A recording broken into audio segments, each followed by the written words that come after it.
Shalom. This is Bishop Nathaniel of Israel United in Christ. I want to start off by saying thank you to all of our Booster Club members for your many donations and much more, your prayers. We visited faraway countries and strange lands. We've even spoken to dignitaries and were detained for spreading the glorious gospel in Cuba. The truth is that the descendants of the 12 tribes of Israel were scattered throughout the world. Help us on our journey as we continue to raise up the nation of Israel. 12 tribes worldwide. Join or donate today. Shalom.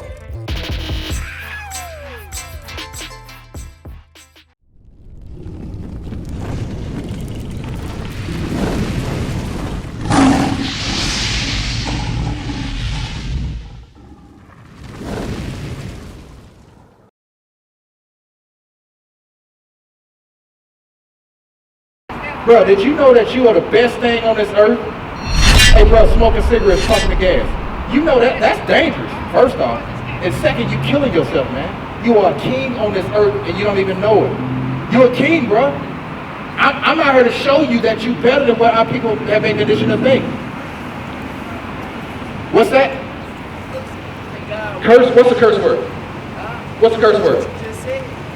That when you're killing yourself, that you're a king? Ass? That's in the Bible. You want me to show you? Genesis 49. I'm going to show you. It's in the Bible. I'm going to show you. Damn, in the Bible too.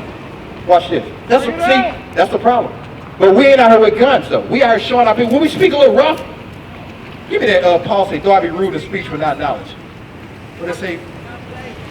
Though I be rude in speech without knowledge. Because the minute we raise our voice and use some language that our people, oh, that's a bad word. But our people, do we not say, hey, that nigga over there, I'm gonna F him up? Yep. We talk like that. We talk like that all the time, bro. I'm from the streets, I know. I'm from the streets. I'm gonna show you some 2 Corinthians 11:6. Because just because we use some words that are deemed bad, but yet, bro, I see you smoking and pumping gas. I'm telling you that because I love you. Like, bro, don't do that. Don't do that. Yeah, but bro, the fumes will kill you. The fumes will kill you faster than the doggone cigarette will. Read that. The book of 2 Corinthians, chapter 11, verse 6. Read. But though I be rude in speech. I might be rude in speech, bro, but check this out. Come on. Yet not in knowledge. Not in knowledge. The minute we correct each other, it's a problem. But when the white man do it with that pistol and that police cruiser, nobody say nothing. Freak it out. Nobody say nothing, bro. We see how it go down here in the streets. We know how it is.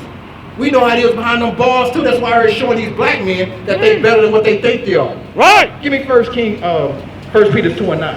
Because we gotta see it for ourselves, bro. I know that. You know it? Yeah, I know. Oh, that. so you know you're Israelite. So what I'm trying to tell you, everybody ain't the same. Everybody the same? Yeah. You're right, bro. Right. You're right. I'm gonna show you something though. Listen to this. 1 Peter chapter 2 and verse 9. Listen to this while you pumping your gas. Come on. The book of 1 Peter, chapter 2, verse 9. Hey. But ye are a chosen generation. You're right, bro. We are not the same. You are a chosen generation. Right. That's what we got to get in our minds. We are chosen above everybody, but we don't move like it. We do not move like we chosen. The way we do things, we don't move that way, do we? Do we move like we chosen? No, we don't. Not everybody. You know why? Because we miseducated. Our people are spiritually miseducated. What does he mean by everybody? What do you mean by everybody? You mean like black people, white people? Break it down to me. But we are, you said everybody. Like you mean like everybody. You said we. Not everybody the same. Not everybody not the same. Like what everybody are you? Everybody is not the same. Like you must stereotype me by the way I look. But I'm trying to tell you, I got more knowledge than all y'all out there. I'm gonna show you something. I got more knowledge than all y'all out there. We're gonna see that. You say I stereotype you by the way you look, right? As you get in your vehicle, listen to this right here.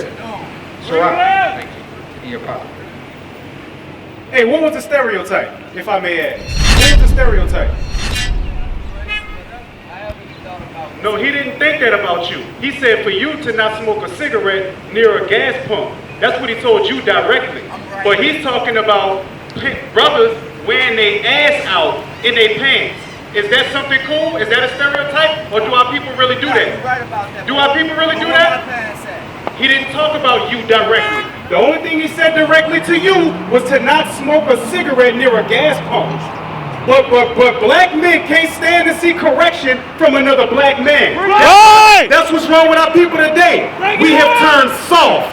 We have let the white man make us soft. That's what happened. Back in the day, an OG could tell you, hey, little nigga, what the hell you think you doing? Stop what you doing. And we'd be like, oh, my bad, big bro. You right. But now, when a black man come with a Bible and actually tell you a king, this man told you was a king. And you actually had something negative to say about it. They talk about the curse words that we say. You done said 50 curse words before you made it to this gas pump this morning. I know that for a fact. Come on, bro. Bring that out. Sirach 19:29. The book of Sirach, chapter 19, verse 29. And the Bible says that you can look at a man and tell them what they are. Read. A man may be known by his look. You know a man by his look. If somebody come up to you and they got a needle in on, that's a dopehead. If somebody come up to you with a pipe in their mouth, that's a crackhead. If somebody walk up to you and they smoking cigarettes next to a gas pump, they're kind of off. Read. And one that had understanding by his countenance. And you could tell a man that got understanding by his countenance. The brother said, bro, you a king. And this brother had negativity to say behind that. That's how destroyed we are as a people. My brother said, bro, you a king. You the greatest thing on the earth. And he got something bad to say. That's destroyed mentality. Read. When thou meetest him. When you meet him, you can tell whether he got understanding or not. Smoking cigarettes, you have no knowledge. Zero. You walking around, a brother call you a king, and you got something to say negative about it. That's no knowledge. None. That's what's wrong with us as a people. Back in the, and my brother in the car. My brother in the car. Get him, everybody. My brother. Now listen. You're an older gentleman. When the Black Righteous Movement happened, you was around, right? When the Black Righteous Movement happened, you was around, right? Now, to show that you were down with the cause or you was down with your people, one of the things that our people showed was what? Unity. They showed togetherness. Right. They showed love for their people, and they also showed that big bush that you got right now. What the world calls a halo. That's what you're wearing right now.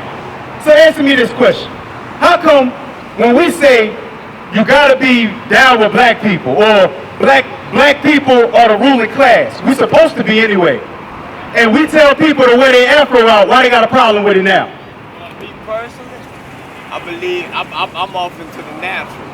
As far as being down, I'm down with the right thing. Right.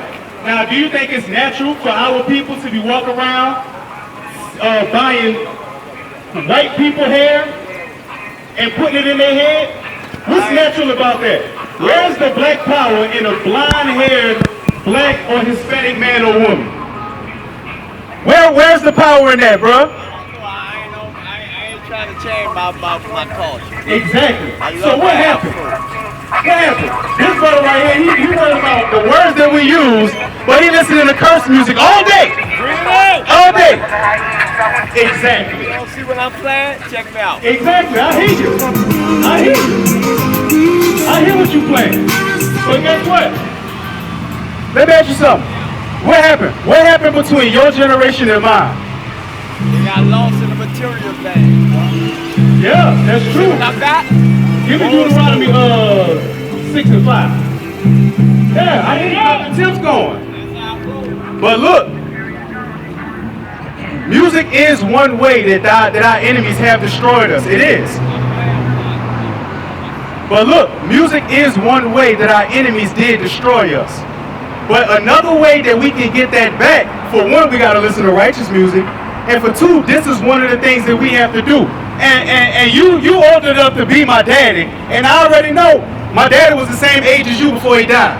So I know what the disconnect was, and this was it. Read that. The book of Deuteronomy, chapter 6, verse 5. And thou shalt love the Lord thy God with all thine heart, and with all thy soul. We supposed to love God with all our heart and all our soul. Read. And with all thy might.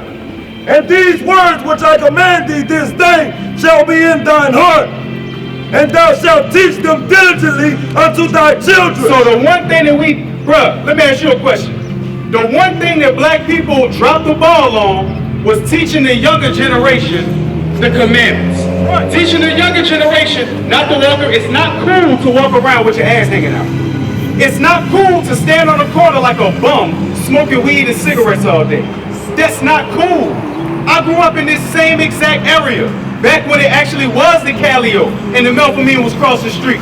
When the people stood over here and it was on the corner, my daddy told me, don't never be like them people right there. Why? Because them people ain't gonna never amount to nothing. Bring it out! Why? Because all they do is sit around smoking weed all day, smoking cigarettes, and getting drunk.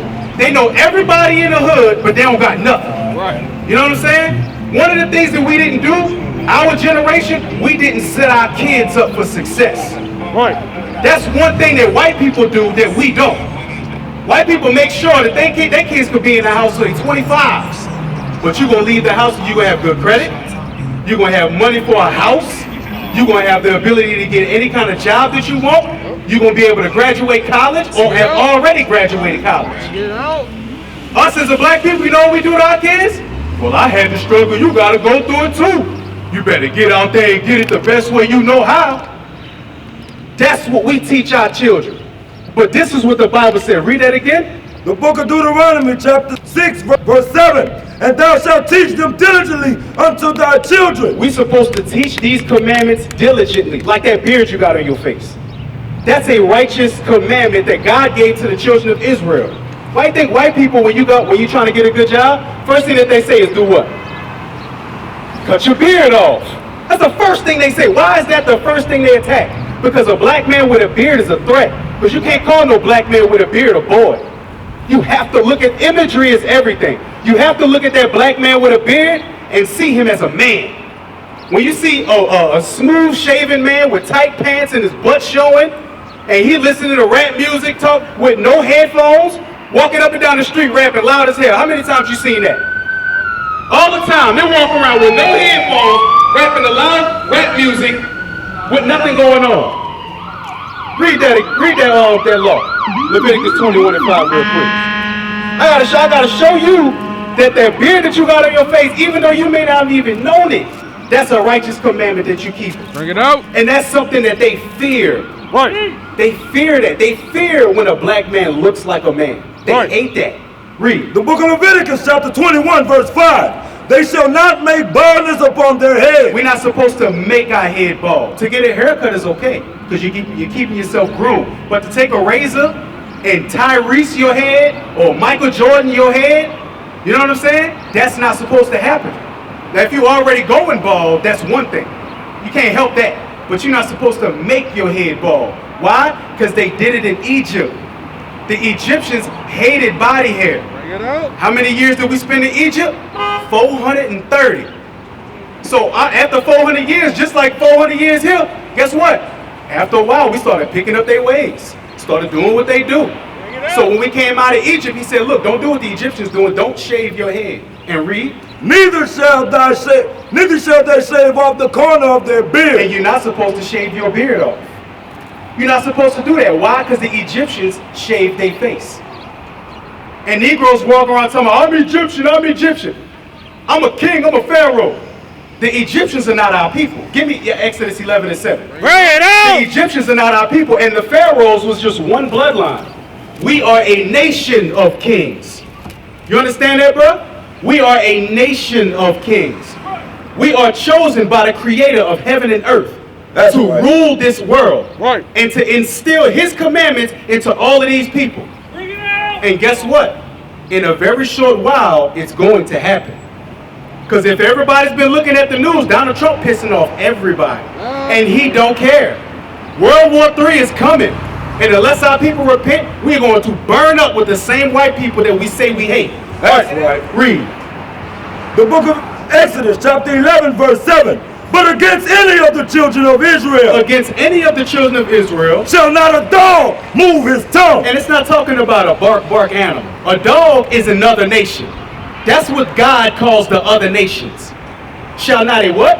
Shall not a dog move his tongue. A dog is something that you don't even really care about. You'll toss him a bone every now and then. But you ain't going to sit him at the dinner table with your family. He going to eat the crumbs. That's it. That's what the other nations are compared to. They are dogs. Unless they are black, Hispanic, or Native American. Read. Against man or beast. That ye may know how that the Lord doth put a difference. The Lord put a difference what? Between the Egyptians. He put any difference between the Egyptians and Israel. And Israel. Because the Egyptians are not Israelites and the Israelites are not Egyptians. We are not African. Shoot, the Africans ain't even African. Because that's not even the real name of that land. We are the children of Israel. Right. Where we have gone wrong is we have not been taught the commandments of God. We have not been taught that. Let me show you what the scholars even know. This is what the scholars know. Read that. This is from the Zondervan Compact Dictionary. Ham, the youngest son of Noah, born probably about 96 years before the flood. So Noah, you familiar with Noah? Noah had 3 sons, Ham, Shem, and Japheth. This is talking about Ham. He was the youngest son of Noah. Read. And one of 8 persons to live through the flood. Because it was Noah, Ham, Shem, Japheth, and their wives, which was 8 people. Read. He became the progenitor. Progenitor means the forefather. He became the forefather of the dark races. Of the dark races. But read on. Not the Negro. Not the who? Not the Negro. So Ham is the forefather of the dark races, but not the Negroes. How come there's East Indians that's just as dark as you? There's Chinese people that's just as dark as you. They don't consider them black. There's Africans. They don't call them black. They call them African. Right. You know what I'm saying? And you know what Africans call us? Akata. You know what that means? It means cotton picker. That's what real Africans call us. The American Negroes, they call us Akata or cotton picker. Because they know that they sold us to the white man in the sub-Saharan slave trade. Read that in Exodus. The book of Exodus, chapter 11, verse 7. But against any of the children of Israel shall not a dog move his tongue. So no nation is going to speak against the children of Israel. They're doing it right now because we in sin as a people. Because we don't teach the younger generation what they should do to observe, to keep the commandments. We don't, the young men today, they're not being taught by other men. They're being taught by their mamas. Right. And you know what's happening? A lot of these little dudes is growing up emotional, just like women. Right. And you know what emotional men do? Emotional men kill each other. Like a woman. Y'all old enough to be my grandfathers. A woman to throw a temper tantrum and curse you out. She'll probably storm out the house. You know what I'm saying? Up north females, they break stuff. You know what I'm saying? When a little boy throws a temper tantrum, what do he do? This is real. Same exact thing. I know about this here. Why? Because he don't have a man around to tell him how to deal with that anger. Right. How to righteously channel that anger the right way. Right. You know what I'm saying? A lot of these young men don't know how to do that. So when they hear us come out with the Bible and correction, now they get emotional, they get defensive. Because they've never been corrected in their life. Their whole life, they've gone just doing whatever they wanted to do. I remember him. I remember you. I remember him. But they go around doing whatever they want to do. And when they get corrected in their 20s, you know what I'm saying? That's because that child then got headstrong.